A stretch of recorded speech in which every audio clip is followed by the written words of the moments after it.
Hey guys, I wanted to talk about the Geissle SD3G trigger versus the Geissle SDE trigger. So the Geissle SDE trigger is basically a combination between the 3G and the SSAE.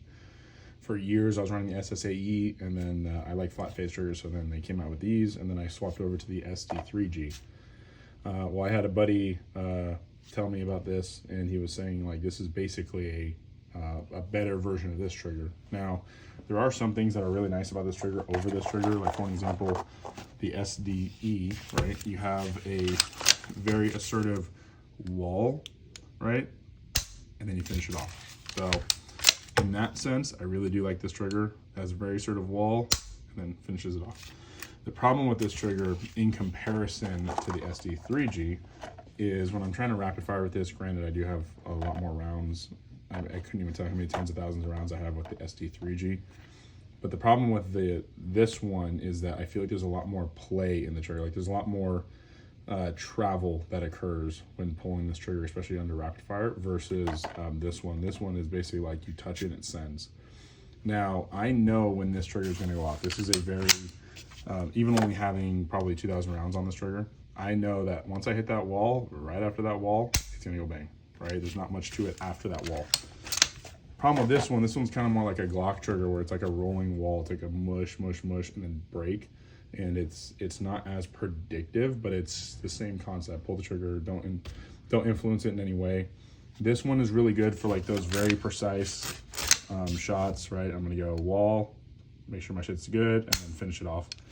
This one's really good for rapid fire and shooting fast. So as much as I like this trigger, I'm going to throw this in my 6 arc radian build, and I'm going to throw this one back into this rifle. I'm going to keep running the SD3G. Alright guys, so I just finished installing the SD3G trigger back into the lower receiver here. So if you guys look at the actual trigger, so instead of creeping to a wall, I'm already basically on the wall. It just starts as on the wall, and then just give it a little bit of pressure. Now you'll see it's not as clean of a break as the SD, so I start applying pressure, and then it just kind of breaks, right? There's not like an actual solidified spot within this trigger that is like that assertive wall like the SD It's kind of just you keep pulling, and then eventually what's going to happen is it's going to go bang. But like you can't really say like that's the wall, right? Because there's one, it's so goddamn minimal, but then also two, it's kind of like a rolling break. It's like a rolling, it's like there's not really like an assertive wall and then break, kind of like how the SDE was. So just a good kind of comparison of the SD3G versus the Geissle SDE.